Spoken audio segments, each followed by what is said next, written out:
Network, 99.5 FM. This is a great day to be in the Commonwealth of the Bahamas. We're right in the middle of the week.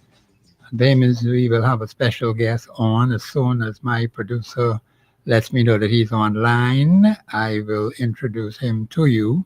We expect to have an interesting conversation today. We're going to be discussing Bahamian politics in the country. You know that we have a lot of people seeking for positions in the Senate. Well, maybe the House of Assembly. Let me put it that way. You got to be appointed to the Senate, whoever the winning team may be. But let me say this to you, Bahamians. I appeal to you. The PLP is having a rally on Monday.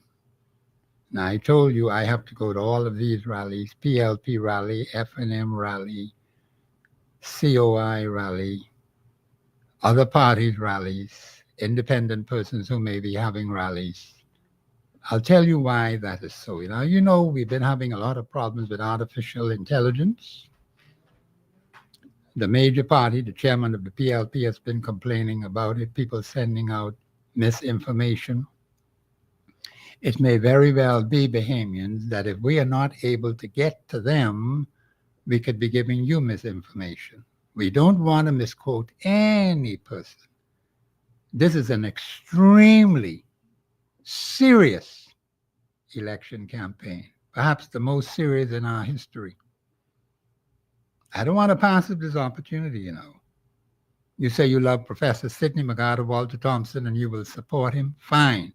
7,000 persons to send me an email.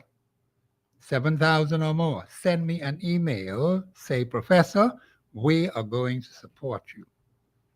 And there are a number of things I issued to you yesterday. I told you about the show itself. We need more sponsors for the show, Bahamians. You tell me how you like the show. Fine, I like that. But now you have to put your support behind the show. We need sponsors for the radio show. That's the radio side as I speak to you right now.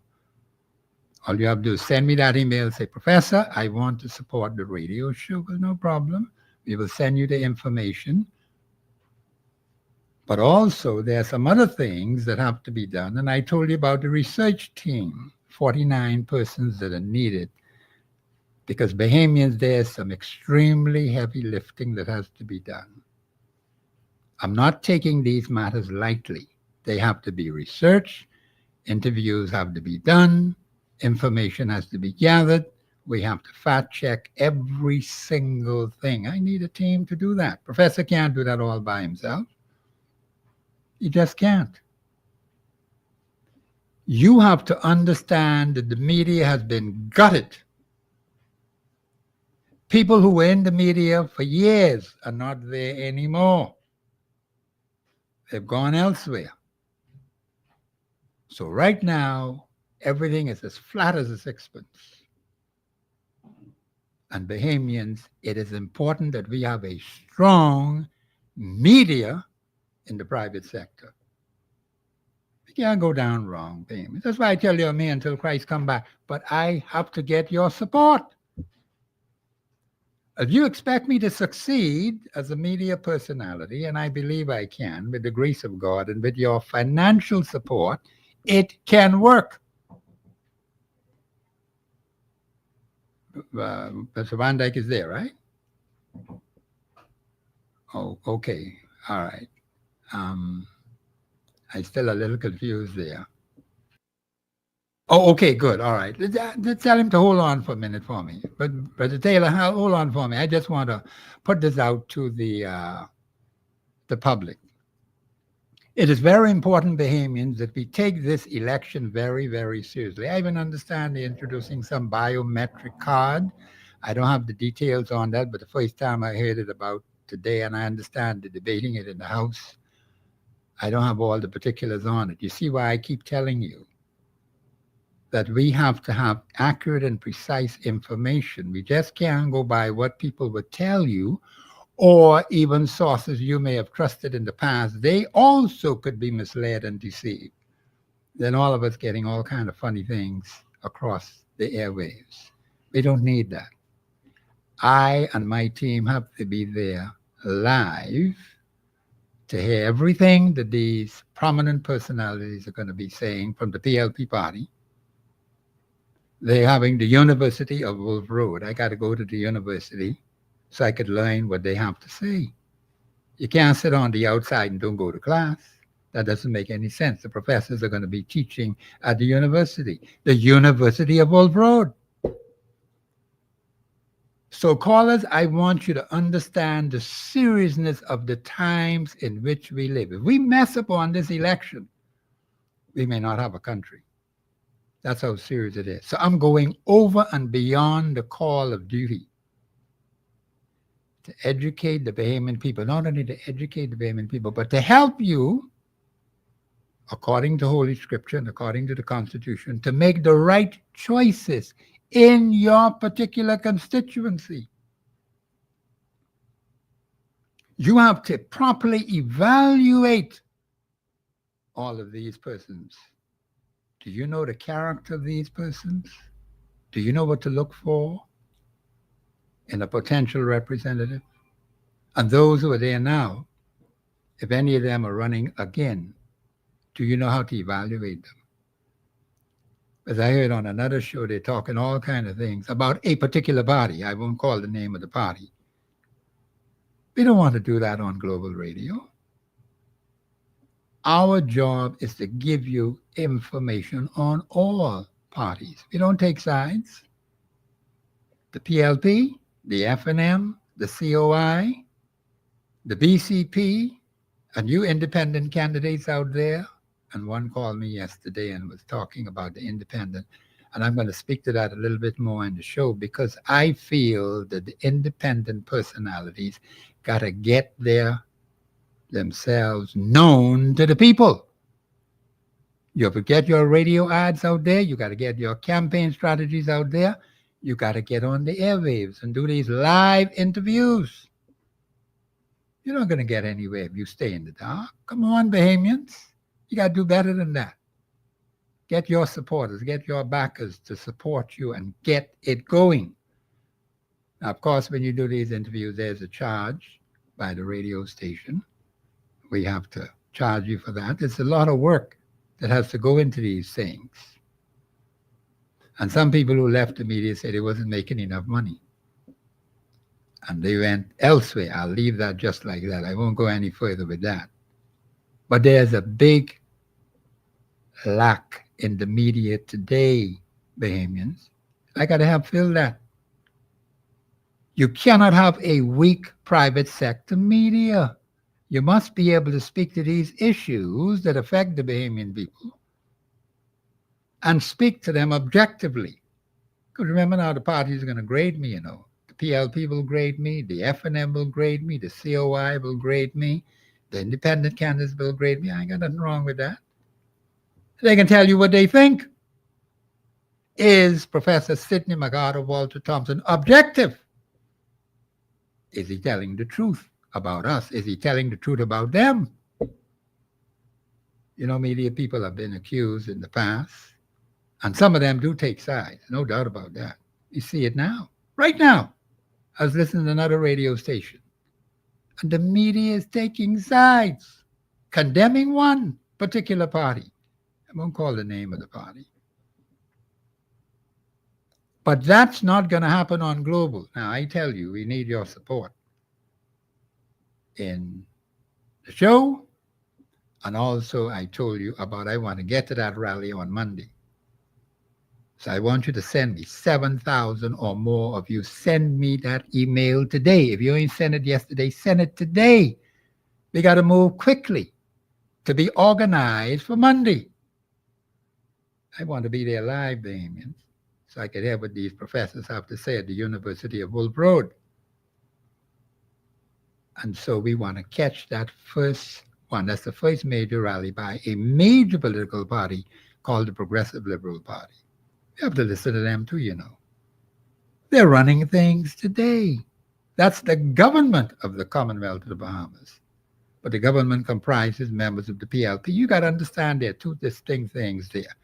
The PLP party won, and that's what we want to cover on Monday. and the government of the Bahamas too. And some people get it all mixed up. So when the leader of that party appears on that stage, he is appearing as the leader of the PLP. A lot of people don't understand how important that is. But as simple as that is, a lot of you get all mixed up. I'm not discounting the fact that the individual has another office. I'm not discussing that. I am telling you, when he mounts that stage, he is speaking at a political rally, leader of the PLP, the Progressive Liberal Party. And I think you need to understand these things. You know, he's a member of parliament. Yes, he has a cabinet position, head of the cabinet. That's a different situation altogether. And then I told you about the fact that the research team, the show, and then I also told you that we have to do some other things to make sure that we are ahead, because there are times, and let me add this right now, there are times when things happen suddenly. We got to rush out and get the information, Bahamians. We have to be in a position to do that. News coverage in certain things. Where the other media decide they so got it, they ain't checking. And so a lot of things are going to go down and no accurate reporting on it. And then you're all just wondering, somebody write a little piece in one paper. And then all of you are confused because no one took the time to get the facts on that particular matter. Amos, we can't keep going like that. This election is extremely serious, perhaps the most serious in our history as an independent nation. Do not take anything for granted. So we need that support now. You make sure, send that email today. Please put your phone numbers on the email. I'll tell you what to do. They'll tell you where to send the funds. We'll tell you so you will know yourself. You could do it right from your house. You ain't got to go nowhere. You know, we got all this technology around here. You press a couple of buttons and bing, it's there. So let's use it, Bahamians. And then, of course, we will tell you and send you the information as to when it was received and so on and so forth. Okay? We got this modern technology and you're using it. How you all get like this? Huh? Let's get serious, Bahamians. Because the man then tell me, I heard about this new card they're having. I just heard it today on the radio news, and they're discussing that. I think they're discussing it in the House now. So there are going to be some changes in this upcoming election, some very serious changes in this upcoming election. There may be, depending on the boundaries report, one or two constituencies added. So that's going to change the whole perimeter of New Providence and the Family Islands. So, Bahamians, let's get serious, okay? And make sure you help Professor Sidney Walter Thompson and his team get to every single rally. PLP rally, FNM rally, COI rally, other parties, BCP rally, anybody who haven't rallied. That has to play a pivotal role because we need accurate and precise information. So when we get it, we can say, we know that's what the particular leader said or the deputy leader said. So there's no misunderstanding. So payments, that's very important. The State of the Nation, 242@gmail.com. The State of the Nation, 242@gmail.com. Please do it now because we got to move very quickly. Okay? Okay, Brother Van Dyke Bennett Taylor, welcome to Express Yourself on the Global Radio Network 99.5 FM. Yes, sir. Okay, good. All right. Now, of course, I did tell my audience we're going to be discussing politics, Bahamian politics today, and of course, we will hear your perspective on it.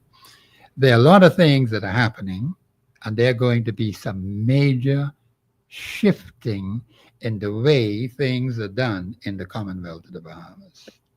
This is what the current administration is doing. And Bahamians, they have the authority to do these things. Now, whether you agree with it or disagree, that's a whole different kettle of fish. But my job is to get the facts and tell you what this thing is. We can't just be sitting back doing nothing.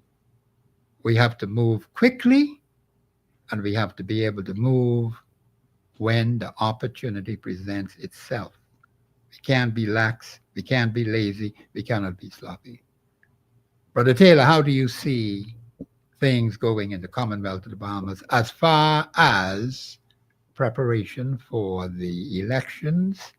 Elections will be held next year. I heard someone say it's going to be a couple of months. And the man done tell us now. I don't know why people don't listen, you know. The man tell us they ain't having no early election. Election could go up till next September, October. How do you see things on the political scene with the two major parties? Well, you got three major parties now. And also, what can independent candidates contribute to this election cycle? Well, first of all, you know, like most years, when it get close to election time, a lot of bashing going on. People try to like attack Yeah, personal you know individuals, and they try to deal with pulling out things bad about your character and stuff like that, and maybe yeah, some negative decision what you make in the past. And I think moving forward, those days are gone, because yeah, this is the information era now. You have the yes, social media and all that. It take even the kids. A kid could go up on the social media, pull up something, and they could have a variety of information what yes, could shut down stuff. So getting into that personal life and what a person do and didn't do and all of that is just distraction. And by time is you keep on focusing on that, it's election time and you don't know who to vote for. So with that being said, we gotta focus mainly on what's at hand, the country. Okay, how yes. we gonna better like wages, how we gonna like living conditions. How could a person make still be making $50 a day after basically 20 years of making $50 a day? Those stuff have to be pushed away, because the world is moving forward, and it appears as though we hanging in the same area. No, I'm not disagreeing with that at all. You're quite right. You summarize it quite well because you look at the conditions in these constituencies, particularly on the island of Providence, and I'm sure in the Family Islands, they have it even rougher over there. Conditions have hardly changed for the average Bahamian. It would seem as if the average Bahamian is catching more hell in 2025 than when it was at the very beginning, when we became an independent nation, July the 10th, 1973. That's 52 years ago. And Bahamians, you look at the conditions, the lives of the average Bahamian. See, the average Bahamian is the majority of the people. If conditions continue to deteriorate as they are now, what do you think is going to happen to this place called the Commonwealth of the Bahamas? We have a place filled with strangers and foreigners and aliens and outsiders. I got them right in my own area. And I told the people of Fort Castle, you've got to be organized. And I'm calling on the people of Fort Castle to support me. Send me that email, the state of the nation 242 at gmail.com. You live anywhere in the Bahamas and even outside the Bahamas. It doesn't matter. We got this technology. Let's use it. So we could communicate instantly with each other. You even ain't got to go to the bank anymore. You could do your figures right from your desk on your machine. So let's use it, Bahamians. Stop wasting time. We have very serious problems that need solutions. Now we need people in Parliament who can solve them. Because we can't keep going the way we are. We are going in a downward trend, and people are complaining about it every single day. But you have to do something about it. I heard on another show where the particular host was talking about calling on Donald Trump, calling on the Canada, calling on. So we have allies. The nation has allies. The government has allies. But one thing I didn't hear, we don't even call on God. Now I can tell you right now, let us call on God Almighty and Jesus Christ today. And we're going to see some changes in this country like you've never seen before. Positive changes Yeah. which will help the Bahamian people because God knows the character of these people. You know it better than you. And He will give us the kind of people who can take this country to greater heights. We can't go lower than this, not where we are now. But then you have to have your role to play, Bahamians. If you're not playing your role, you just suck your teeth. I ain't getting involved in the process of election. We're going to deal with that today, too. How to be prepared for the upcoming election. And one thing you need to understand when God says something to you, accept it right away. Don't waste any time. But I never hear on any show in this country God involved in our national affairs. God involved in our election, yes. We have to do that, Bahamians. Let's call on God Almighty. He could help us where Donald Trump can't even help us. He could help us where the Canadians can't help us. And I heard the particular host say, nobody could control. And then he, of course, mentioned a particular grouping, which I will not quote on the air. But God is able to control any and everybody. He said he will cause your enemies to be at peace with you. Don't you think we need that, Bahamians? Mr. Donald Trump might not be able to do it, but God can cause your enemies to be at peace with you. We need peace in the land, Bahamians. We don't need any invasion from without, and we need no invasion from within. We don't want to go down that route. So when you look at the candidates, when you look at the people who are offering themselves, what is it you should be looking for?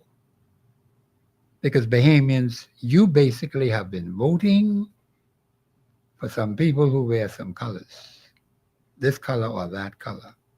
But you know nothing about the character. Mr. Taylor, please explain to the Bahamian people, as best as you can, what you feel they ought to be looking for in a potential representative to represent them at the national level in the government of the Bahamas.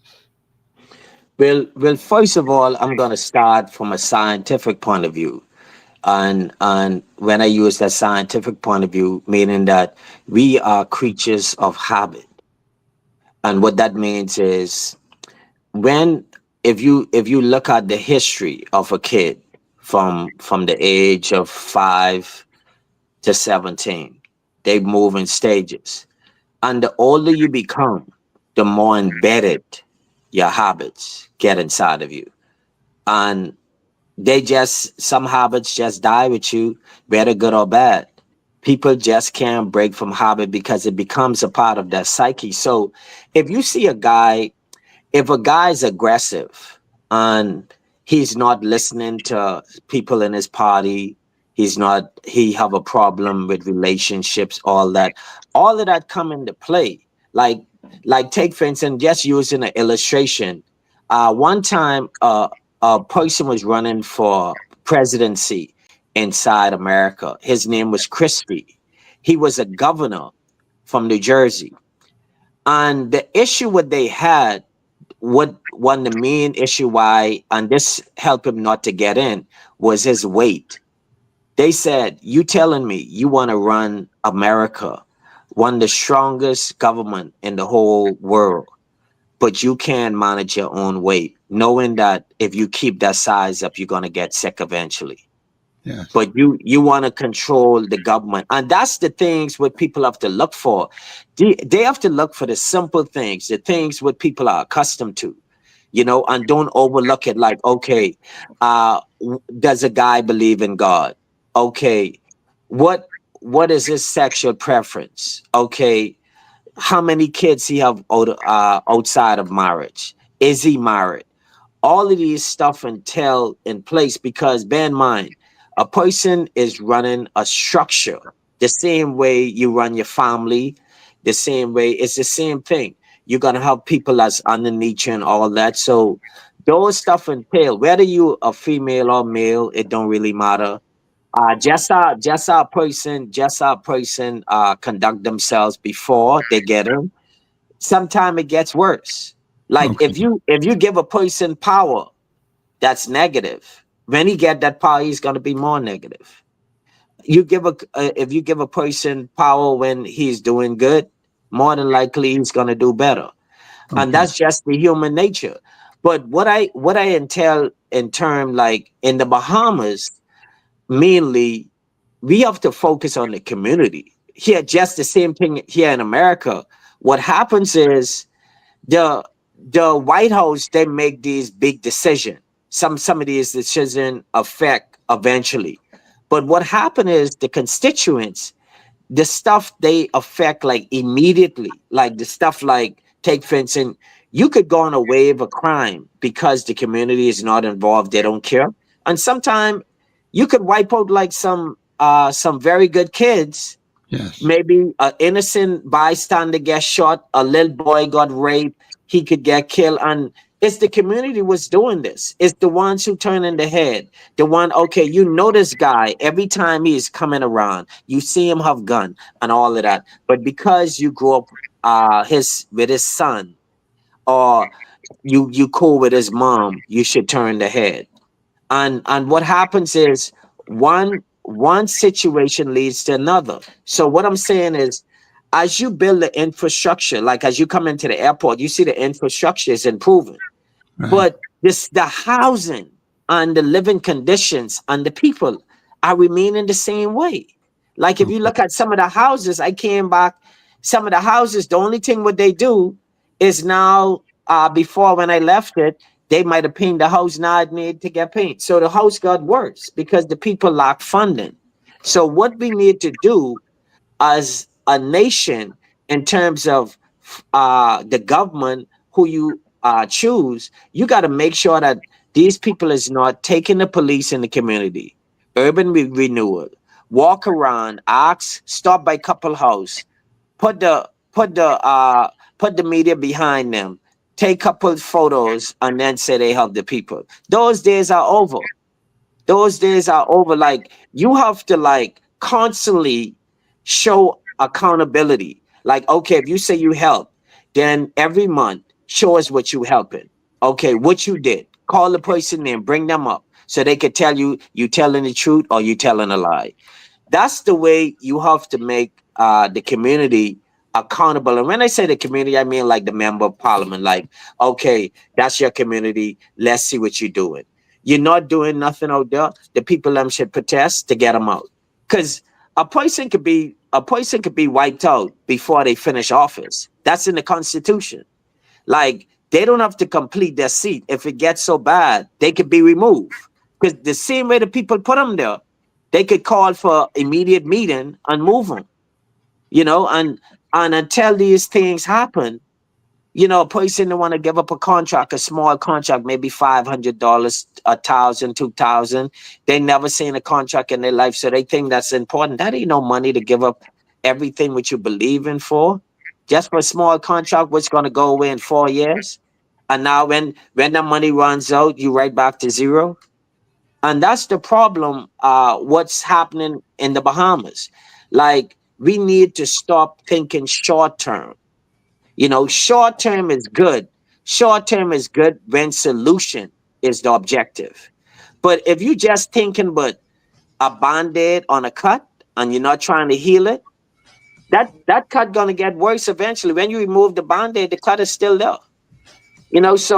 So with that being said, we have to focus on the community. Like, okay, you have to go and do a survey. Why is this person yard is not done? This being like this all our life. How come they ain't improving and everyone else might be improving? What what is going on with their life? That's how you improve a community. You don't just go as a whole. You got to go the same way you ask them for a vote. You go door to door. Why you can't go door to door to help them too? The same way you request door to door, I need your vote. Why not door to door? Like, would you like me to help you? What can I do to help you? What's going on in your life? And you make a note of it. And then you go to the town meeting, and you don't have to go into specifics. People have their personal life, but you could be genuinely and speak to the people before you even reveal it. Say, would you like me to speak on how your situation improving? Or you could make that a prerequisite to help them. That, listen, when we finish helping you, I just want to let you know you got to sign off on this, that we have to mention how we improving your situation. And and if they sign off on it, then you don't even need their authorization no more. They didn't sign off that you could do it, and that's one of the things. I mean, that's one of my focus right now, is the community right now, and trying to better the lives. Like, you have to wonder, like, why is this family not improving and everyone else in the community improving?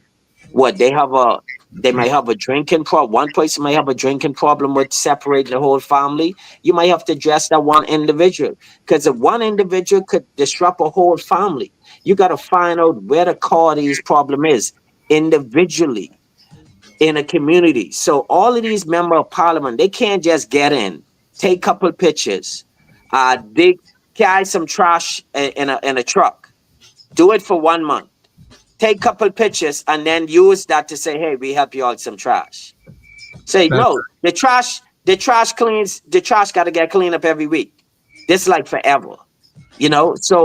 So when you we need to just knock out all of these media and giving turkey during Christmas and all that. Those days are over. This is the information era now. You gotta sustain me over 5 years. What could you do for me that my life gonna be better in 5 years? Because, matter of fact, let's go back 3 years. you Five say years right is a now, long time. I have to stop you because my producer is being very patient with me. He's playing the music in the background, so I want you to hold Okay. on. You Yeah. said so much that you have all that Bahamian taste inside of you, and it's good that you see that. Yes, we have a whole heap of problems. The community is really important in this upcoming election, and we need people who can take care of the community, even to lay down their lives for the community. That's something we will discuss when we get back. This is Professor Sidney McGarr, Walter Thompson, my special guest, Mr. Van Dyke Bennett Haley, is talking with us from Georgia, in Atlanta, Georgia, I think it is. Yes. And he has said a whole lot of things. You can call into the show 326-0271, 813-0271. Bahamians, you need to understand what is going on. And let us do something positive. This is Professor Sidney McGarr, Walter Thompson, on the Global Radio Network, 99.5 FM. We'll be back after the break.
Just heard a tape from the Minister of National Security. At least I heard it during the break. And this is a new system that they are going to be putting in place. I think they're debating it in the House now, if I'm not mistaken. What I don't like about the government is this, Bahamians. When they come up with these things that they say working in this country, that country, the next country, I'm not saying we shouldn't improve the electoral system, but I think we do not take into consideration the peculiar situations that occur in this country. We always want to copycat after what somebody else is doing. It's working in that country, it's working in this country. I don't understand why we behave this way. There hasn't been no public discussion. There hasn't been no meetings about this new system, but it's being debated in the House. This is something we have to work with, and the election is about a year away or something like that. We're not quite sure now. We just, the Prime Minister makes that determination. But it would be good if you were introducing something new. Let's have public discussion. Now he's talking about having discussion after it's passed, Bahamians. You have no input into anything. I always will have a problem with that. See the land legislation? There's been no public discussion on the land legislation.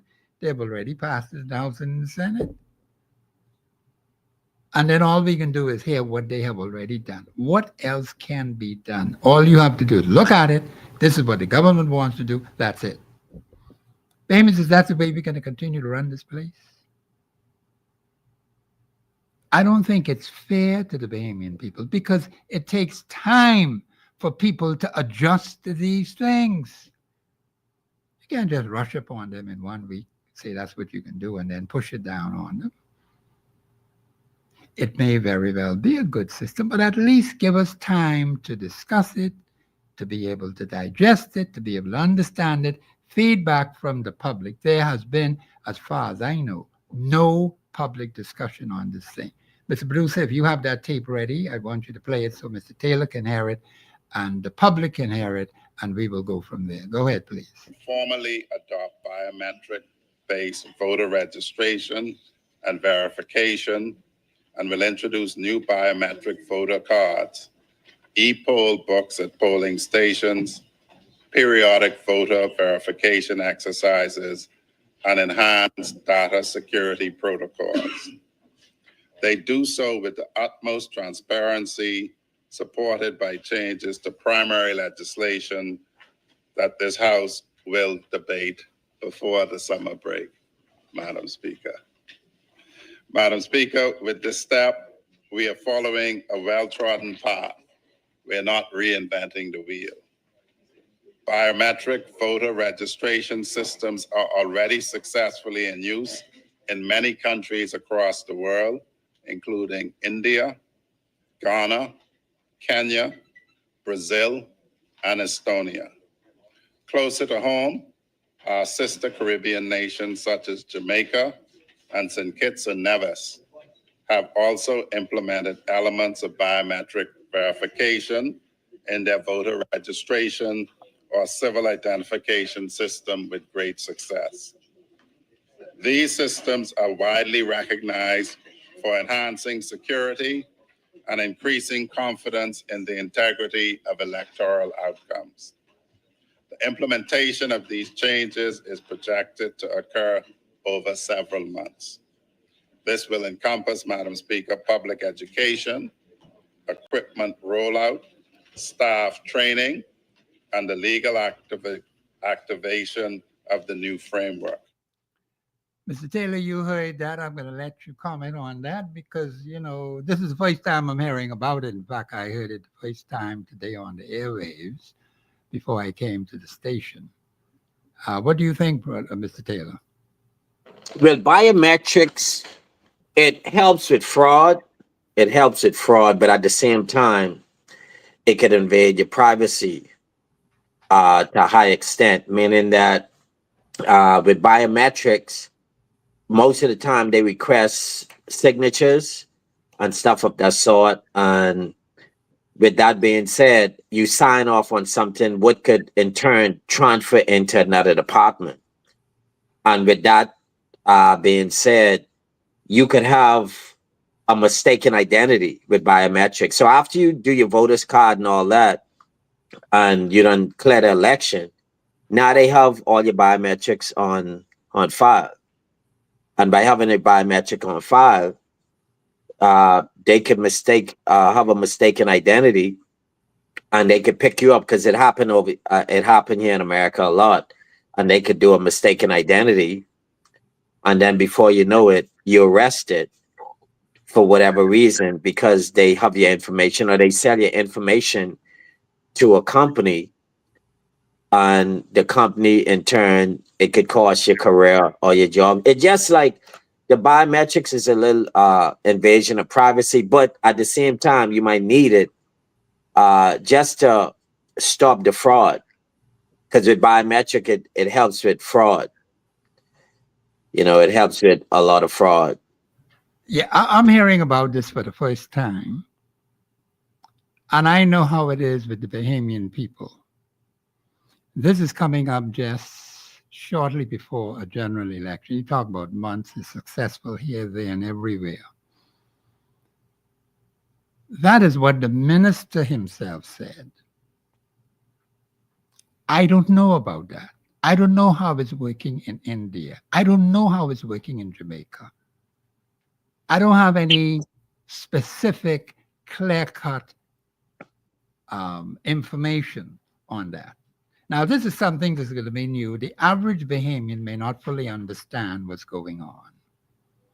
And I would have thought that the government of the Bahamas, before they even get it into the House of Assembly, would have discussions with the people explaining the pros and the cons of this biometric system and allow the people to give input. I just do not like the way they're doing it because the possibility is a mistake. Now, you see how they changed the passport? They say they want to upgrade the passport. They did upgrade the passport. Did that stop fraud? No, it didn't. You still got people who got passports fraudulently. Is there any system, Mr. Taylor, that could protect the privacy of the individual citizen? Because I'm very much concerned about that, because my Constitution says no one's supposed to be invading my privacy. How do we protect ourselves against that information, as you said, being transferred to be used somewhere else? Where is the security there? Where's the protection for the average citizen in this country? Yeah, that's the thing, and that's one of the dislike what I hate about the biometric system is that you're gonna have to go to outside vendor most of the time to deal with that biometric system. So, and even if you have it independently and you buy it off them, they still in charge of it. So, with that being said, they're gonna obtain the information, and by obtaining this information, you take the risk of the FBI or one of them getting access to stuff what we don't want them to have. And that's the only thing I don't like with going international. Like once you go biometric, you partially going international. And that's what the e-passport do too. All of them is international information. And people could, instead of them coming to your country, they could just have the data right in front of them. And that's what I dislike about it. And I figure like you shouldn't push those stuff on people. So it's like 1 year away. Yeah, I figure like you should wait. You should wait for another election just in case it doesn't go over smoothly.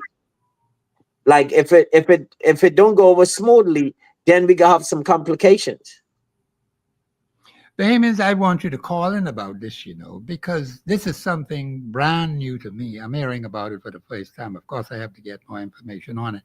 But Bahamians out there, please call in 326-0272, 813-0271. You people who are tech savvy and all that kind of thing, who understand these systems. Because I can tell you the woman in Baintown with those 5 boys and the man in Foxhill with 6 daughters, he's trying to find son-in-law for his daughters. Okay? He has difficulty with that. The woman in Angliston with those three disabled children who can vote this time in this election. How are they to understand this biometric, whatever it's called, system, which will be totally new to them? And it's very close to an election, extremely close. I feel very uncomfortable with it because it takes time for the baby. Let me just say this to you. You see this Constitution? You know how long it's been taking for people to understand it? It was never explained to them. And since I started doing the Constitution explanations on this radio station, of course, some others before then, people are telling me how well they understand now, better understanding of the Constitution of the Commonwealth. I'm talking about highly educated people now who got this degree, that degree, the next degree. And they did not know anything about the Constitution of the Commonwealth of Bahamas. Now the man tell me over the next several months, this is supposed to be coming into effect. They're going to pass it before the summer break. Baymans, please call in and let me hear what you have to say about it. 326-0272, 813-0271. Baymans, you know, I just don't like this kind of thing. It is so close to a next general election. And it could very well work to our disadvantage. And then if you have a foreign entity, now that's another thing. I heard some time ago that it was said publicly that there might very well be, and of course, you know, there were those who denied it, a foreign entity who's supposed to be controlling all this information. If you got an outsider controlling all your information about the election, come on, man. What they could do with it? Use it against you? We got so many people out there who like to use the system for evil. And it really is going to hurt the country. All your information exposed, it gets in the wrong hands. That's trouble. I think we have a caller on the line. Caller, you live on air. Go ahead, please. Hello, Professor. Yeah. You know anything about this biometric thing that the government wants to implement for the next general election? I am like you. I'm hearing about it for the very first time also. And my question is, what is the rush? I'm glad you asked that. Mr. Taylor, What you heard is what the the lady rush? said. What is the rush? Because you see, Yeah. it takes, and let me just say this, I'm going to let you all talk. It takes time. I use the Constitution as an example. And people are just now beginning to have an appreciation for this document we had for 52 years. And I go to great lengths to explain in simple, basic, fundamental language the Constitution, which is your supreme law. Is this system would be violating our privacy, going contrary to constitutional principles? Go ahead, ma'am. Let me let you Well, continue. and I'm not even it would be violating our lives, but also we do not have a secure passport system. We do not have a secure immigration system. We do not have a secure financial system. We do not have any secure systems here. So why add another problem to the mess we already have? Yes, ma'am. And I will hang up now. No, I agree with that. Brother Taylor, think you heard what the lady said. You Yeah. could go ahead and comment on it. Yeah, what she's saying is correct. She said she said that we have three areas what they already went into that We they have no they have security. no yeah, it's not secure, they have no control over it or what have you, and now they're going into fourth unsecured area in the biometrics for the voters card and all that. So what she's saying is basically you need to prove that you could fix those first before you bring something else in Something else on, that yeah. could be a problem. And Yeah. it makes sense. And then the question is, what's the rush? Like she said, Yeah, she asked what is like the rush for. why would you want to implement something? You already have an election. Why would you implement something like this knowing that you already have 1 year to deal with elections? Yeah. Now you have to do all this like troubleshooting and stuff and you gotta hope it work. An election is right here. No, that look like that's a recipe for disaster, and then excuses and blame. Because if something didn't work, you could always blame it on the biometrics. Yeah. Bahamians calling because I need to get clarity on this, and particularly those of you who understand how these systems. We have a call on the line now, I believe. Caller, you're live on air. Go ahead, please. Hey, good afternoon, Professor. Good afternoon, Bahamas, and good afternoon to the guests. Yes. Professor, I listened to it. Yeah, Professor.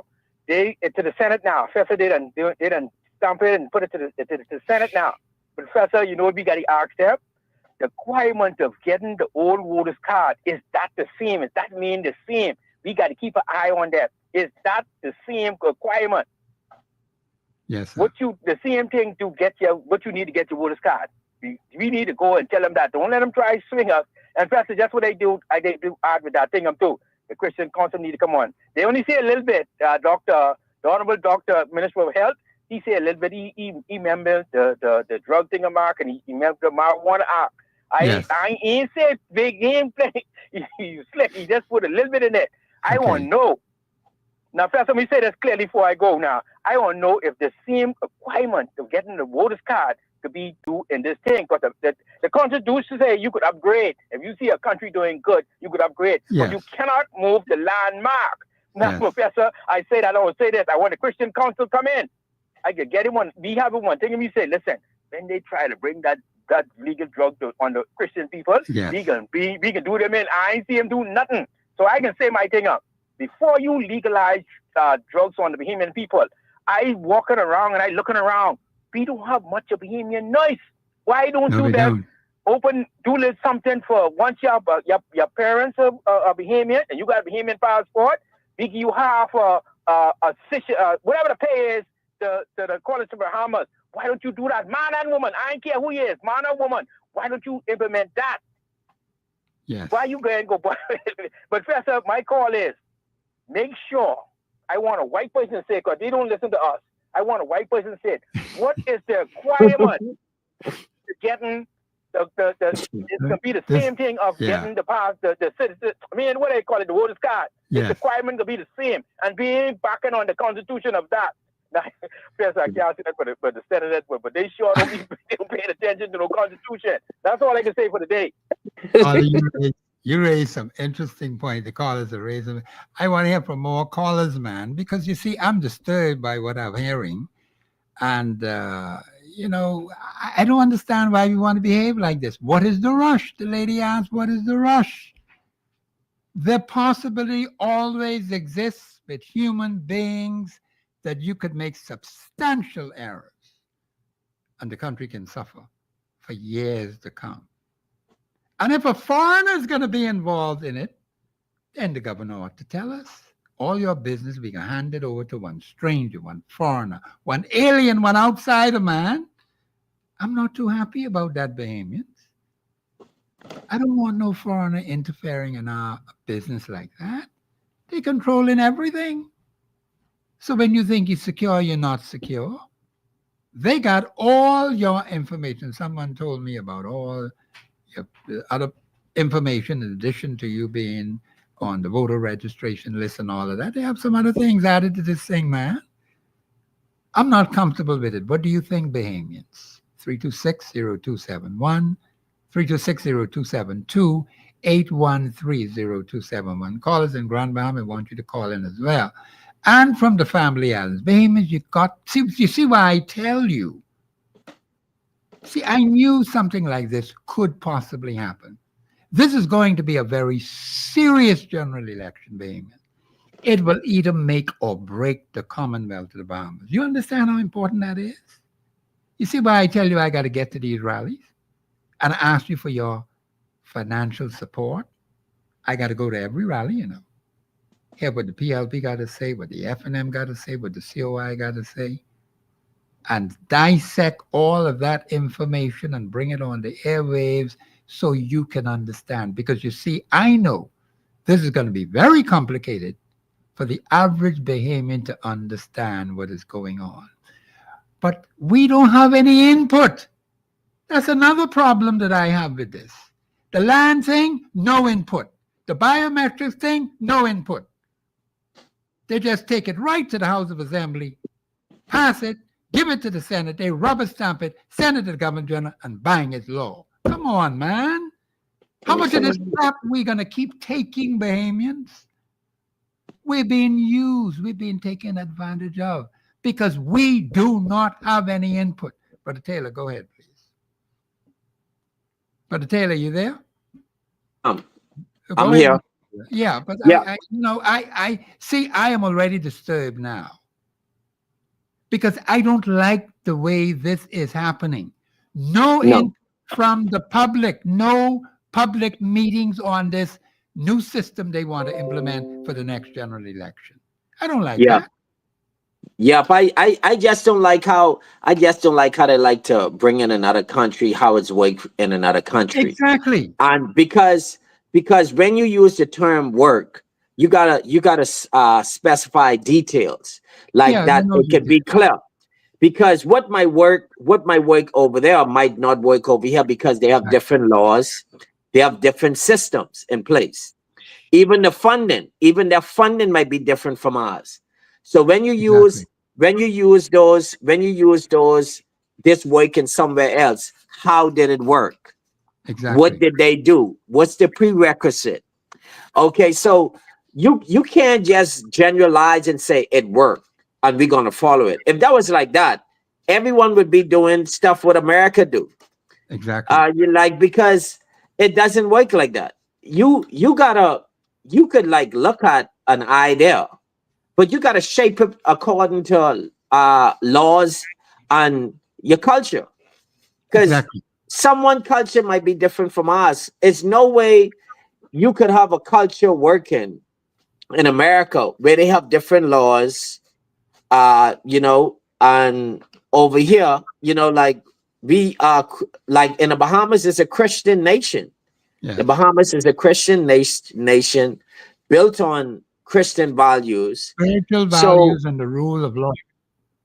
yeah, so Christian if we values, spiritual values, and the rule of law. Yeah, go ahead. yeah, and then in America, they say do as you feel.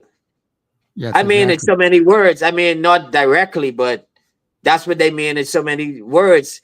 Freedom of religion, freedom of this thing, the next thing.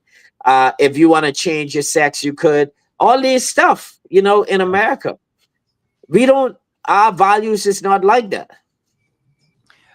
Bahamian, we're going to another break, and Bahamians, I'm very much disturbed over what I heard, and that's just a part of the tape, Bahamians. But I don't like the way how the government of the Bahamas is just pushing these things on the people of the Commonwealth of the Bahamas without any input from us. Let's call it, let's say it down to the Senate. The Senate's just going to rubber stamp it and send it to the Governor General. How much of this crap we're prepared to put up with, Bahamian? You see why I told you I got to get to these rallies? See, I knew what I was going into and how the media has been gutted, man. They go on to them other things. So I have to do the best that I can. Bahamians, I need your support now. Because this is very, very serious. We may not even have a country after this election if we don't do the right thing. This is Professor Sidney McCarter, Walter Thompson on the Global Radio Network, 99.5 FM. We'll be back after the break.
FM Bahamians.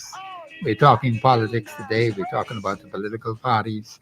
Anything you want to discuss on it, because things are changing in this country. This announcement on this clip that I heard from the Minister of National Security, it is shocking to me.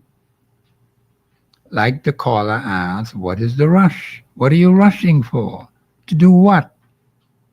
You know how long it has taken Bahamians to begin to understand this Constitution, and I am so delighted that many of you are beginning to take an active interest in your Constitution.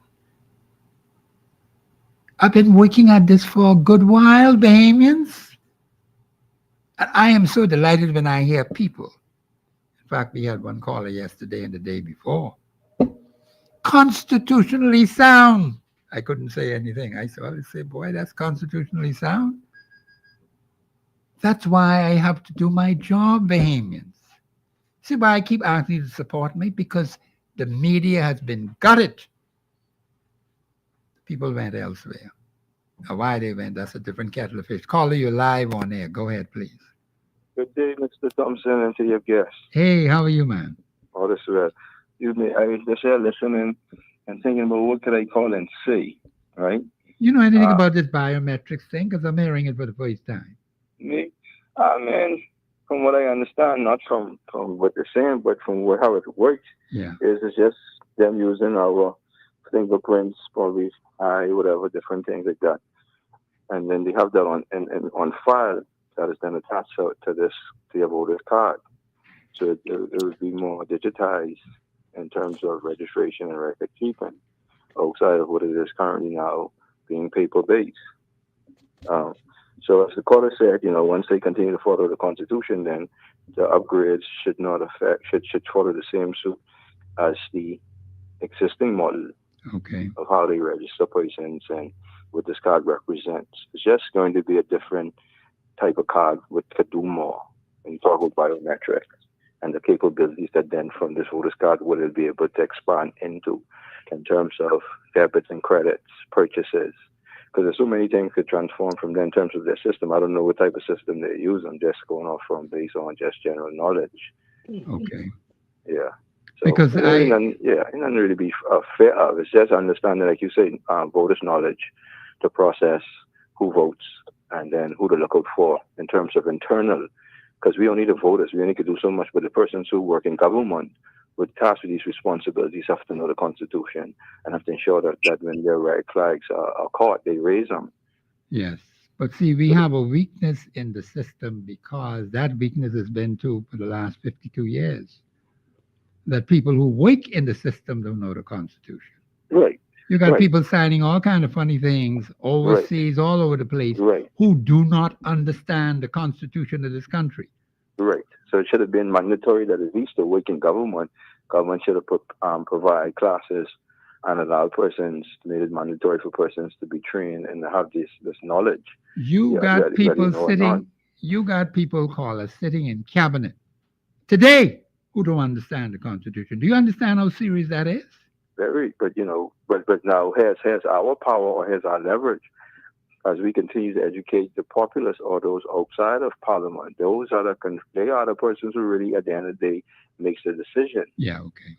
So if they recognize that the person that coming forward to be elected or currently elected isn't intelligent enough, because them outside could see that a blind man could see what he's doing, it make no sense. Exactly. So what that does is now that educates them on who they can elect next time. Okay, that's correct. Yeah, I understand that.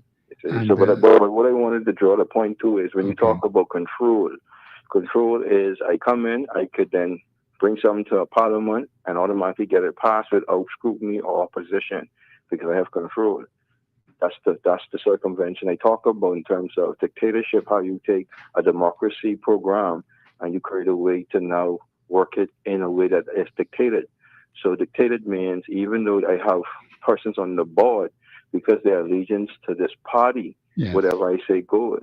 So here's where 1973 tried to break that cycle when they put the power of voting to the hands of the constituents and say, hey, you be responsible for voting for your constituent, who you want to be your representation. And so what it does is that brings dynamics because then no one There's no PIPF in them in majority because everybody who was elected was independent, and that's who the constituency wanted to represent them. So no one coming with no agenda and no alliances.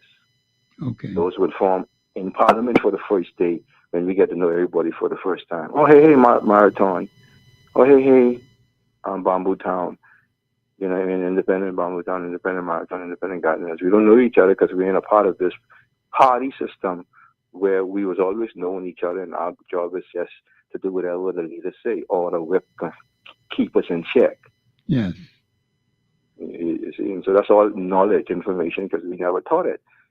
They never taught us this, so we have to be understanding what point that is. If you've never taught somebody nothing, no matter how old it is, they're only going off what they know.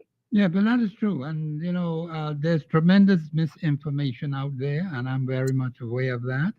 That's why I take my job very seriously when it comes to the Constitution of the Commonwealth of the Bahamas, because Bahamians have been misled. And Right. even today, as I speak to you, there's still that misinformation going out Right. on the airwaves, going out in the press Right. in regards to to the push an agenda. Constitution. You see, because the agenda is to keep people thinking that party is the way forward. It's always been that, or who party you want, which party you think's the best party. If you're in a party, you have no voice. You can't do nothing as an independent. You can't do nothing as a one-man employed by the constituents. That's how they have us thinking all our life. So the going against the green or the ocean or the wave is us simply saying, no, that's not correct. Independent could make a difference at the constituency level. You're It 39 of them certainly did in making a difference. 1967. Majority of one vote. Just one. One. Majority of one in 1967. And even pre-party, because they was all independent men coming together to run the country. So there wasn't like they were screaming. UBP never came about until after PLP was formed. That is correct. So when we talk about history and we talk about party mentality, we brought that to the table. And when you talk about the history of party, when that was created or the origination, they learned that from Jamaica, because Jamaica was running on that party system. Yes. So they went over there and learned party. That's how come that's why they call Jamaica their big brother or their big sister brother party. Yeah, okay. Because that's who teach them this thing. So they come with this thing, PLP, from Jamaica. Now this is where they're supposed to unify the people in this racist time where blacks are disenfranchised. Yes. So now they have something to believe and hope. So now they got all the blacks that come under this PLP, and they got government. That's why they brought the conversation of independence, representation again, so it don't be a dictated or one-man rule. Yes. And that's what they didn't went forward with in 1973. The conversation or the education continued to push party system of governance, but never really spoke about constituency level leadership and what it means to be an independent rep and selected, and how that now impacts us as a national level. Yes. Okay, caller. Well, I appreciate your contribution. Yes, my brother. And thank you very much for that. Good. Mr. Taylor, I think you would have heard the caller. What are your comments? My comments is how do an independent become a prime minister? That's the question. Because what happens is, in most parties, they already have structures in place by a mediator and stuff that when they sign into it, it becomes almost like law. And in terms of how they choose their leader and what have you, and then when all the voting is finished, once that leader is elected, he becomes the prime minister automatically, and then he already choose who is going to be his assistant. So by means of them, the party choosing, but the question is, how does the independent get in as a prime minister? That's the question. That's a good question. I have no yeah, problem. because if you have all, because with an independent, that's almost like a John and Jane Doe. Because with an independent, they have no structure in place in order to decide who is going to be in charge. Okay, I don't know if I have a caller on the line, because I'm going to answer that for you, because the Constitution has an answer for it. And this is what a lot of people don't overlook all the time, man. Huh? The Constitution has an answer for that. We have a caller, Mr. Producer. Caller, you live on air. Go ahead, please. Yes, Mr. Thompson. I said, let me call back because then I should have stayed online and listen in so I could have respond because I see the guests ask. But how do you have an independent prime minister? Okay, well, you respond to it Okay. then. So constitutionally, as it is if Constitution says that we elect the MP according to the strongest person per constituency, which means we have now 39 individuals who are all eligible to become PM, who all represents a vote of the majority of the people, the voice. Us as a parliament with the consultation of the Governor General, because remember, the Governor General don't change. She's there for a reason. During the roguing of the House, she presides along with the Commissioner of the Police. They running things whilst we now get our business in order. As a parliament, along with the Governor General, we could vote and decide among ourselves who would be PM as an independent parliament, independent 39 candidates or 39 MPs. Now, who would be PM? Vote on that. Mr. Taylor? Once they cast that vote and that vote is chosen, that person who's PM, along with the Governor General, now chooses the leader of the opposition among Parliament, those who are left to be in the seats. Once you elect your leader of opposition along with the PM and the Governor General, now elect Cabinet and Senate out of the Parliament. Mr. Taylor, you No respond to that? change. So basically, sound like independent government is the way to go. That sound like that's an equal share type thing. It's the way to go from 1973. But they didn't go on forward. They went backwards. They kept us in 1967 when they had the power and they used that same program and keep that repeating itself. Then FNM pick it up and repeat it itself and PLB pick it up. And they never talk about independent, what that means when we choose a person to represent us regardless of the party they represent. Okay. But yeah, mhm. I feel as though one of the main objective in most parties is funding. I figure like that's one of the main reason why people go in the party in the first place, because some of these independent candidates, they figure like some of them barely make it in terms of financial, and they can't fund like buying stuff like they want to. An MP is a job. Okay, just no different as you go into a private job. They have an opening and you go in to apply for it, and there's many resumes being submitted. The employers or the shareholders responsible for this hiring of this vacancy, they can decide of these offerings who they can now interview. The interview in our terms would be debates, because now you want to hear why you is the best person for the job. That's generally when you get called for the job, right? Yeah. So what's the difference when you say you're looking for the MP where everybody's have to step down after 5 years and the seat becomes vacant, and then we go to election for people to decide who to vote for the job? Persons vying as the candidates on the list. We generally don't look at the whole list to look at qualifications, and if the person that is in who's the candidate is the right person to give us what we need on the constituency level. Because what happens now is they pick the party for the leader who runs it. He becomes PM. But constituency level needs are never met. People still cry about this, and things get worse, and then because nothing changes, and then things get more taxes get put on them, so they're buried even further in that depression. Yeah, and that's that's correct, and that's why if you notice early in the show, I was speaking on, because even here in America, you have the constituents and the legislative government. They're the most influenced, because they're the ones who make the laws that hurt the everyday person, the person like the tickets, the stopping of profiling with police officers. All of these stuff is be done by the lower government. Okay. And the higher government, they just focus on the big money coming in. Now, the difference between the structure of governance in America versus the structure of governance in the Bahamas is we don't have a layered government system. We have a direct link from Parliament to the people. They cut all that layers. So straight up, the MP come in, the people could go directly to the MP and tell the MP what they need done from the constituency level.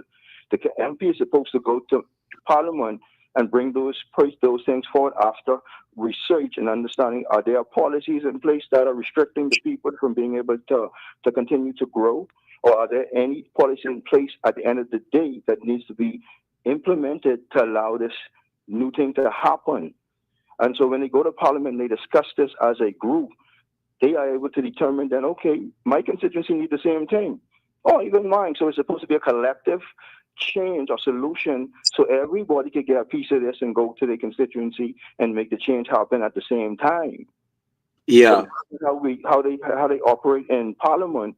The debates are really just for kindergarten. There's really nothing that they talk about that affects really the people, because most of the things that they push is just really for corporate and private citizens to really the benefit. But the average person who just in that poverty mud and not have an opportunity to get out, to even get a part of that pie, that's really where majority are. That's the employers, the employees, the unemployees. Yeah. So the question is, why is it that they can't keep the system what get them in? The door-to-door system. The system where we're going to come around. Yeah. Very good question. That's the question. Policy. See, because they come in as a disguise for the people, but they're really allegiances to the constitution of their party. They don't follow the same constitution as the nation when you talk about why a party have its own separate constitution as the nation. And so why loyalty, who votes for PLP, subservience or subsedes the loyalty for the country in general. I can feed a PLP before I feed you, even though there's the minority, but they're supposed to come in to work for all the majority. Yeah, that's almost like that's almost similar to a mafia system.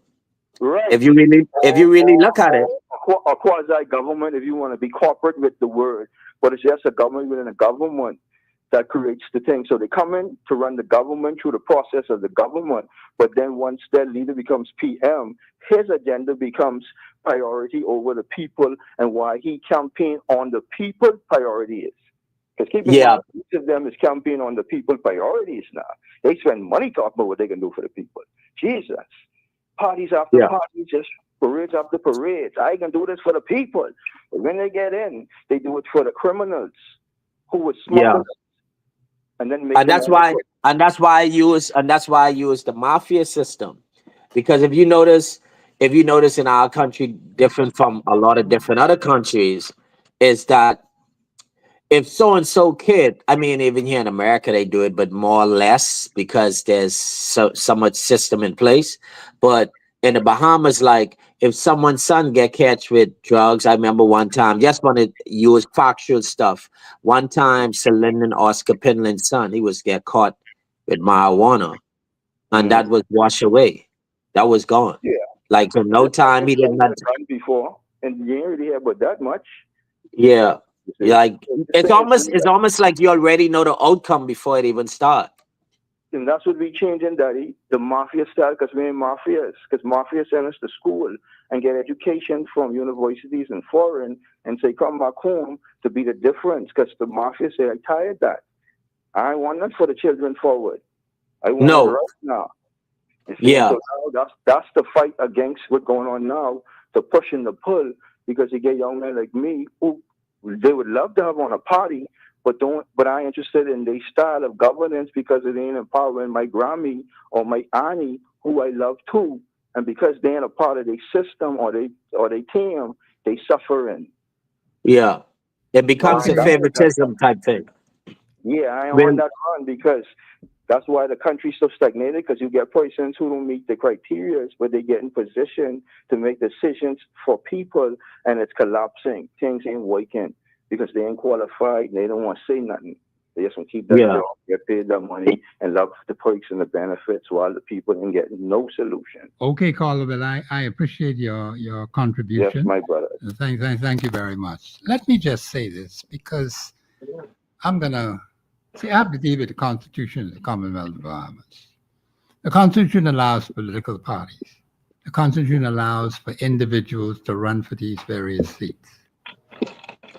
A party has to put up a candidate. The individual who wants to be the independent person have to put themselves up. The point is that we are not looking at the character of these people. We're looking at a label. Someone wearing a label, someone wearing one tight pants or one tight shirt or one tight dress. I believe you have a caller, Mr. Producer. Caller, you live on air. Go ahead, please. Yeah, good afternoon, Professor Magado, Hey, Walter what you say? Thompson, and to you, yes, Yes, sir. Patriot number 7. I have a concern Yes, sir. with, I know that the new cards, identification cards that you're speaking about, biometric cards, it's advancement, right? But you know me, these governments of late in introducing things, but they ain't 100% above board, but whatever they introduce it. You Okay. understand? So I have learned to open the book and look in between the pages. Because first of all, you know, someone can get a finder's fee for introducing these cards. But that's a talk for another day. What really concerns me is that we have a lot of folks in this country walking around here with fraudulent e-passports. Yes. And the company that is dumping this information on the new card is bypassing the fact that you have to bring certain things to the parliamentary registrar department in order to get a voter's card. If they Okay. just dump the information of a fraudulent passport onto the card, then all that fraudulent person got to do is just go pick up their card. Yeah, that's And correct. they get to vote and do everything else. Yes. How will they mitigate against things like that? Now, that's an interesting question, caller. I appreciate that. Okay, thank you. I appreciate that. No, the caller is correct. See, we have people with fraudulent documents. And that is a problem, Bahamians. People are on, well, they call them citizens. You know, the whole thing is fraud. They're using what they call the Bahamas Nationality Act, which is not in accordance with the Constitution of the Commonwealth of the Bahamas. It does not fit well into the Constitution. It is not constitutionally sound. So with all these fraudulent documents they have already, even with the e-passport, and the call is correct, that is dumped onto this, what they call the biometric system, whatever card they're supposed to be doing. And so all you have to do from one system to another system is a fraudulent information. So nothing is cleared up. And like I said, this is so close to a general election. One caller asked, and that was an interesting question, why the rush? What are you rushing for? This thing ought to be fleshed out because we have systems already that are creating problems in this country, which the caller said we have no protection for. And she mentioned particularly 3, and this would be number 4. Do we want to keep operating like this? Not because something works in Jamaica means it would work in the Bahamas. Not because something works in India means it would work in the Bahamas. I don't like that. I detest that kind of thinking. Nobody looks at, let me give you a constituency like Centerville where I live there. We got unique challenges in the Centerville constituency which have never been ever dealt with. You got Mason's Addition, you got Fort Wayne Castle, you got Centerville, that part of Centerville on that side. You have a Sunlight Village, Sunlight Cottage. You have on the western side, you have Lily of the Valley Corner, all these things. These areas are not even being attended to. The problems that affect these people in these particular areas are never dealt with. Any VR. We got problems right in Fort Wayne Castle where I live. New problems which need to be dealt with. They're not being met because we're not looking at these pockets that exist in these particular constituencies where life could be better for the people, man. So where's the representative for this? Because these things are not being met. And you could go through the entire constituency and see this massive deterioration of the lives of the people. You had one crime the other day where a whole number of people, I think before them, got shot up early one morning. and people speeding off. And then another incident occurred after that, where it happened right on Prison Lane. 3 teenage boys. Huh? So we have all kind of funny things happening, Bahamians. And now the man say he want to introduce, and he's supposed to be an national security minister, and now he say bringing up something else. Come on, man.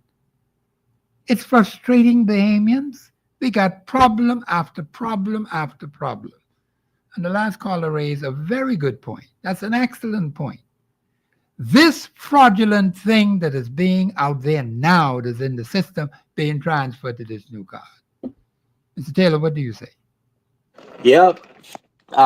Once you could transfer information, then like you say, the same way it get in the system, the right way, it could get in the system the wrong way. Of course. And that's the thing. Like, you could take a person biometrics and put the wrong name on it.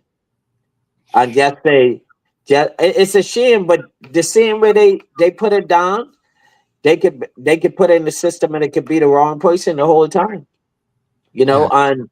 and the only thing is now, just moving away from that part, I want to speak on like this new party, the COI.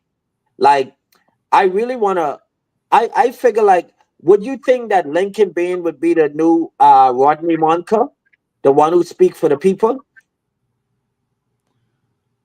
You asked me if I think whether he'll be the new Rodney Monka? Yeah, because you know the stuff, the tactics what he used is similar to what Rodney Monka used to do when he was much younger. Him and surrounded folks, like they used to like, you know, they go places and take the risk of being arrested and stuff like that, knowing that people might dislike, the government might dislike it, but they do it anyway. You know. But I think the people will have to make a judgment on that, because we have had Mr. Bain out there. He said he was helping a lot of people, and he's been going from one crisis to another, and that's understandable. That has its place and time. How the people will respond to that in the election, that's another kettle of fish altogether. Whether, and it is said that the party is gaining traction, all right, and maybe it is. But the point is that we would not really know until we see the test. Now, of course, they have one person who moved from one party, and they have a seat in the House of Assembly. Mhm. All right? They don't have any seat in the Senate. Yeah. So now, right there, you got a problem, because they ought to have Senate representation. And what you think about the new government? Because I understand that one of their pitches that they want to implement a government similar to the United States, and which is and this is the thing, and I figure like when you implementing something and something big is in the way, you wait till that you move one thing out the way and then you start something else, something big like a whole national biometrics coming in. Or you talking like a change of government? You know what it takes to change a government? People in other parts of the world lose lives trying to change government. They sacrifice their lives because people, like, it's almost like people saying, what you doing? That's all I know. And it becomes their lifestyle. It's like Cuba. You see, they give the people all them freedom, and they were so institutionalized and basically caught up in the system of Cuba, that the people, some of the people say, no, we're not going nowhere. We like this system because they get accustomed to it. That is all they know. Yeah, that's all they know. Yes, that's correct. And that's the thing. And I mean, I feel as though you should get in power first before you even think about changing anything. You can't just change. You gotta gradually get to that point. I figure like anything pertaining to like a change of total government from democracy to republican, like that's just like republic government that's a different kettle of different fish. Like it's a widespread of stuff. There's certain things that they zero tolerant in. I mean, okay, do you want kids? Do you want people taking a kid? We is a Christian base now. Now when you look, It's no more Christian no more. Then you wondering like, what's going on here? Because that's the government what you brought in. You tell the man, say, if you wake up and the monkey is your God, put him in the front of everyone and show them that the monkey is your God. Not that you have anything against religion, but we base on Christian values. And what that means that if you want to do that, just like how the mother or daddy would say, hey, you could do that, but not in this house, not underneath this rule. And the same system is that, look, you want to take that? We don't do that here in the Bahamas. That is not our culture. So when you want to do those type stuff, you got to move and take them somewhere else. But if you do that, you got to do that in confine. That's a personal thing anyway. You should confine that in a room, not even push it in the forefront. That a kid, give the kid an opportunity to make a decision. You know, you can't just push that on a kid who is mimicking and who is following everything what they could see. And then when you look, they doing something and they don't even understand it. You know, and that's the thing with these republic government. I mean, every man have his own opinion. I figure like that have to be wise, that have to be like fine tuned, and that have to come before a referendum and stuff like Oh, that. You can definitely.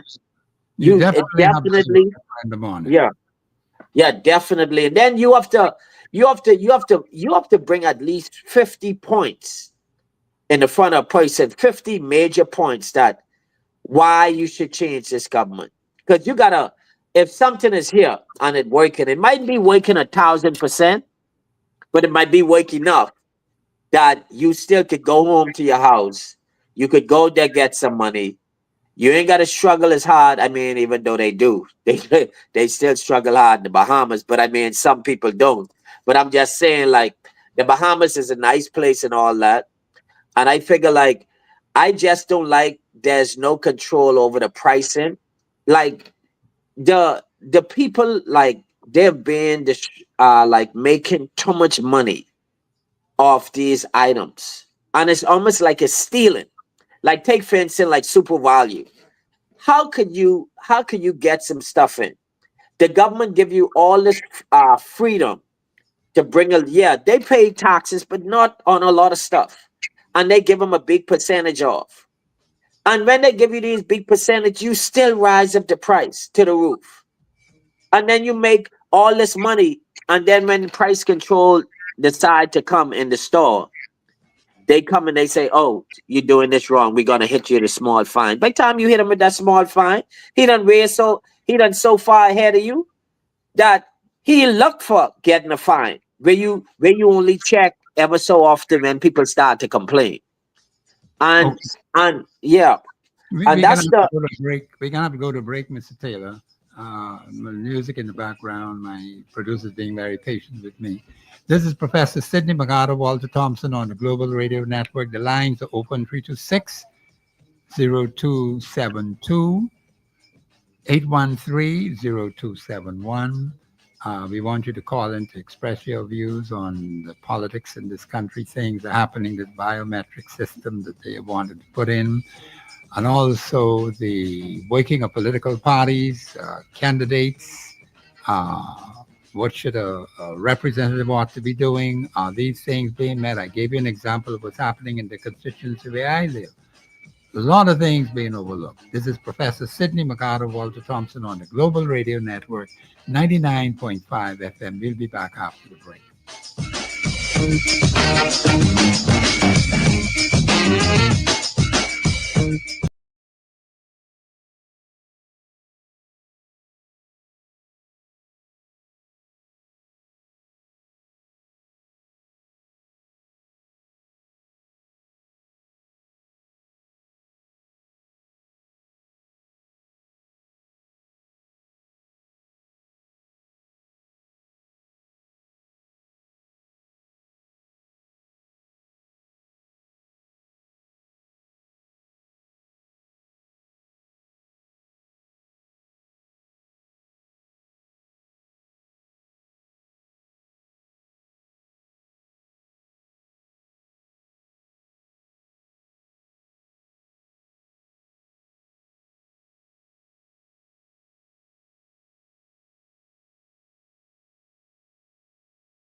chance to join the discussion of today's issue.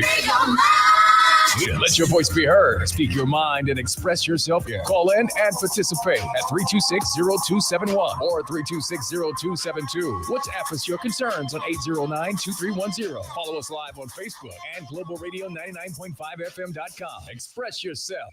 This is Professor Sidney Walter Thompson on the Global Radio Network 99.5 FM. This is the last part of the show. I want you to get your calls in. 8130271, 3260272. Those are the two numbers that are open. And of course, you can look at Facebook and also YouTube. I'll be there. And also 974, I forgot to even mention that, 974 Cable Bahamas. And of course, Bahamians, do not forget now, I told you I need you to support the show, the radio show. I told you to send me that email now. I'm counting on you, 7,000 or more of you to send me that email. You could do it today because we want to get to this big rally on Monday. So we need your support. And I told you, because of the things that are happening in this country, you see this biometric thing that has been brought up, and AI, situation of artificial intelligence, which is causing a whole lot of problems, misinformation. We can't even be sure now if we get from a particular source we had confidence in the past. Not that the source would necessarily deliberately and intentionally lie to you or mislead you. They've been credible in the past. We had one incident where it happened, and I don't think the source might have been misled. And that's how I look at it. But Bahamians, one has to be extremely careful, because even the major parties are complaining about artificial intelligence. And so it's causing a whole lot of problems. This is going to be a very serious election, Bahamians. And so we need to be on top of the situation. The only way we can be on top of the situation is with your strong financial support. It's just as simple as that. Okay? A whole lot of things are happening in this country which need to be reported upon, objective reporting, no attacks on people's character. We don't want to get into any of that. But you will hear a lot of mudslinging and attacks on people's character. It's already started. And it's being appeared on other news stations, not on Global, but it's on a number of other stations where they are castigating in some very strong language they're using. Pull down on other people's character. Bahamians, this is what we're getting into. We got to deal with issues. We got to deal with problems. And so you have to find the right persons. And therefore, you who are independent candidates, you need to get on the ball because you're still in the dark. People do not know who you are. You have to put your program out there. You have to get your ads out there. You have that responsibility as independent candidates. Do not wait for somebody else to do it, or get your team organized, who you're going to get people to work with you so that people can know. The parties out there, three major parties out there, the COI, the PLP, and the FNM. The smaller parties are not really on the radar now. Are you going to wait until a few weeks before the election? That's not going to work. You saw what happened the last general election. People need to be organized. And let me just say this before I get back to Brother Taylor. Constituents, you need to be organized on the ground, because you may very well have to choose one from your own constituency to be your next representative. Let me tell you why I say that. When you look at the last 52 years, you've given massive landslide of seats to political parties, which means they were able to assist you and help you because they had the numbers. But when you look at it after 52 years, this party have it, the PLP party have it, the FNM party have it. What do you see? Look at the last two elections. 35-4. And the last one we had the On one side, 32 plus 7. 32 for the PLP, 7 for the FNM. This is the way the electorate has been functioning. And prior to that, all the way back to 1968, it has been the same thing. In and out of government, in opposition, in government. And that has been going on for the FNM from 1971. And for the PLP, they'll be celebrating 70 years next year of representation in the Senate, in the House of Assembly. They even had representation in the judiciary. Whole army of them were sitting as judges. And also the FNM party, whole army of their people were sitting as judges in the Supreme Court, in the appeals court. That's what you have, Bahamians. You got to look at what is in front of you. Now you got to ask yourself, do you want this thing to continue like this?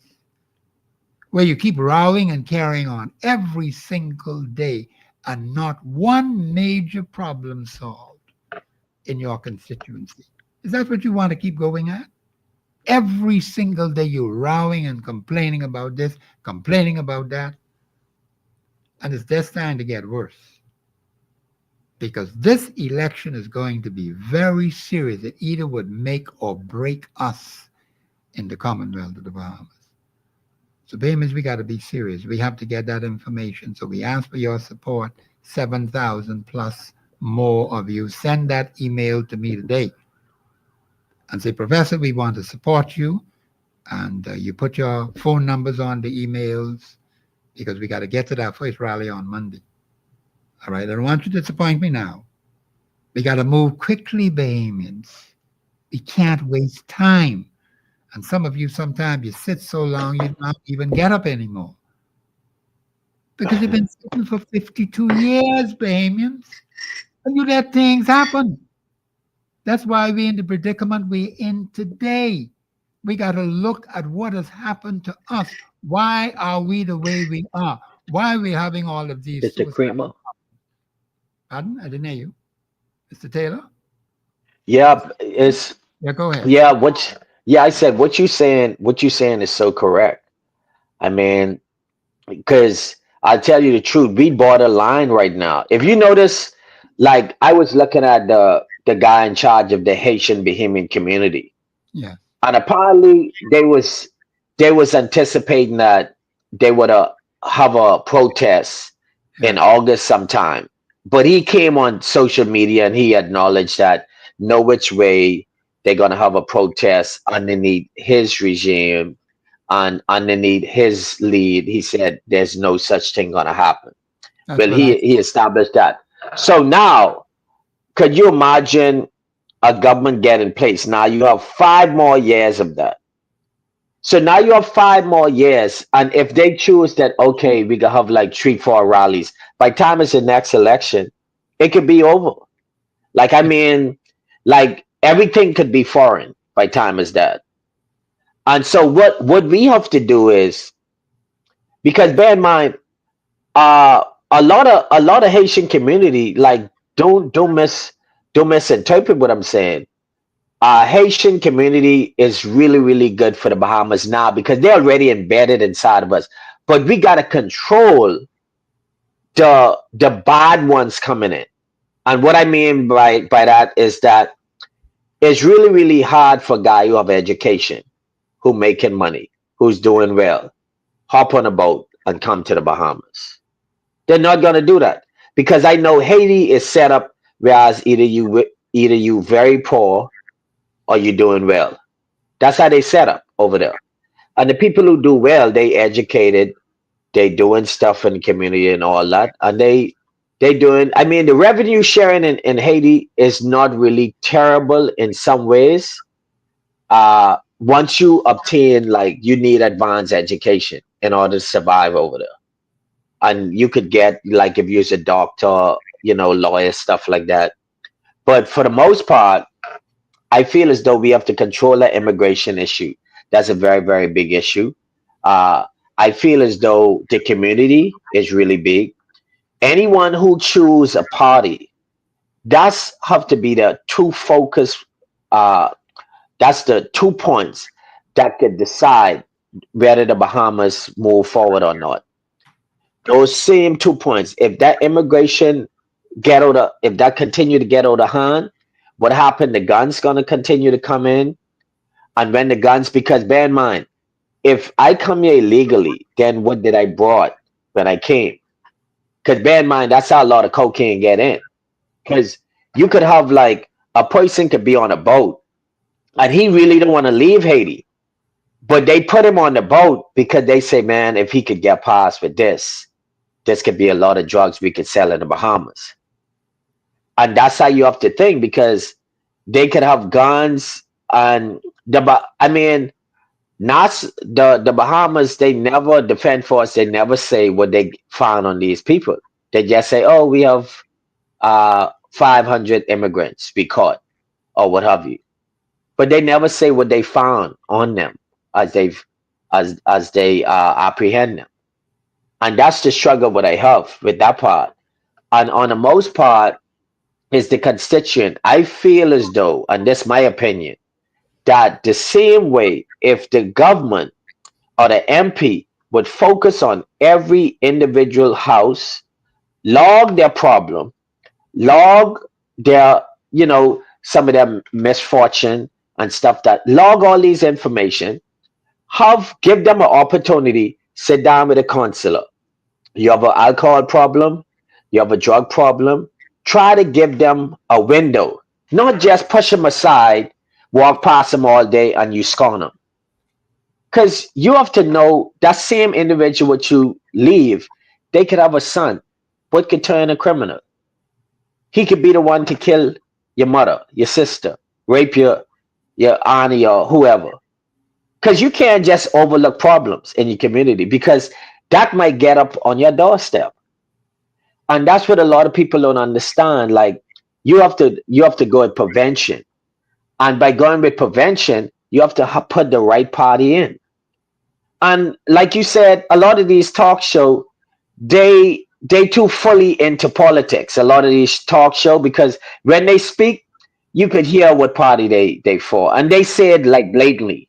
Blatantly, they say it on national radio or what have you, on what they do. And I figure like a talk show, I think they should be more objective and just stay neutral. That someone who might be like in a party that you might really feel that's the direction you want to move in, that you all two could still have a conversation without having misunderstanding and dislike or what have you. Because if a person, if that's the route he want to go in, then let him go that route. That's his freedom to do so. And sometimes, even though a person might, there's a lot of people does it. They pick PLP in about 2-3 months. The people ain't give them a contract. They say, man, I don't know why I picked this PLP. Not everything is designed to come in your hand instantly.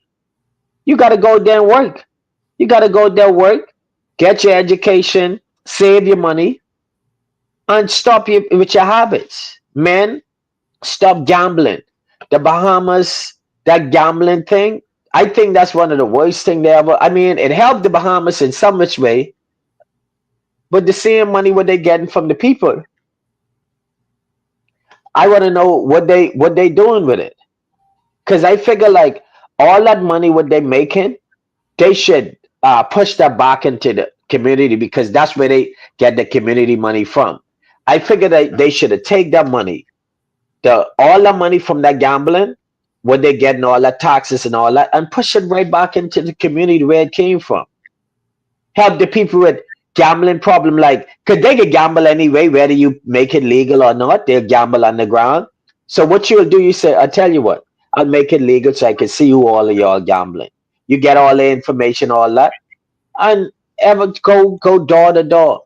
Go door to door, and you communicate with them and let them know that, hey, we're here to help you. We find out that we observe that maybe you might have a gambling problem. We want to help you so you can help your family. The same money what the same money what you give give us, we're gonna contribute some of that back to you. We're going to have to go to a caller right now, Mr. Taylor. Caller, you're live on air. Go ahead, please. Caller, you're live on air. Hello? Yeah, go ahead, ma'am. Okay, Yes, ma'am. good afternoon, Professor. How are Yes, you? ma'am. I'm doing well. I'm just a Okay, little I disturbed want to over ask this you. biometric thing that, Pardon? this biometric thing that the Minister of National Security mentioned the first time I'm hearing about it. This new card Okay, I system want they're to having ask for the you a election. question. Yeah, go ahead. Do you remember when we were growing up, the Haitians were so humble, and even if you mention the word immigration, they run away from you. Now, would you agree that they are being in the Freeport News now, being so bold with putting their name and their addresses? And if immigration was so interested in checking them out, couldn't they go and check those residents? Yes, ma'am. Pardon? Yes, ma'am. Yes, ma'am. I understand what you're saying. That would be a great way to find out what they're dealing with and why if they're supposed to be here in the Bahamas. They're being bold. They're putting their name and their addresses in the newspaper. Yes, They're ma'am. not like in days when we were growing up. They used to hide. Yeah, They didn't want nobody know where they live. that is true. No, you're correct. You There's been a understand what I'm change. saying? No, I understand quite Pardon? well. No, I understand you quite well. There's this boldness that you have, not only They're with the bold. Haitians, but you also have it with some other nationals in the country that are here. Yeah. Yeah, I mean, they Yeah. were bold. They are bold now. They used to humble themselves to Bahamians. Yes, ma'am. So if immigration is interested in finding out who they are and getting them out of here, they can go right to the newspaper and get their address. Yes, ma'am. Okay, well, thank you for that call. You made a good point. I appreciate that. Mr. Taylor, what are your closing comments? Because we're gonna have to end the show. Well, my closing, I just want to piggyback on what you said. Well, over here, a lot of the Mexican, they was bold like that too because of the Democratic. But Yeah. when the minute Trump say, "Listen, my main objective before I get in, I'm gonna send back." Our thing is we trying to send back over 30,000 a month, and he said that's our objective, and we serious about it. And then you say it, and then the minute he came in, less than a week, that's what he started to do. Then when you look now, all the Mexican, they stopped talking, they stopped showing up to shops where they was, they don't hang where they used to be, and they go on the ground, and some of them went back to their country because they don't want to get shipped back.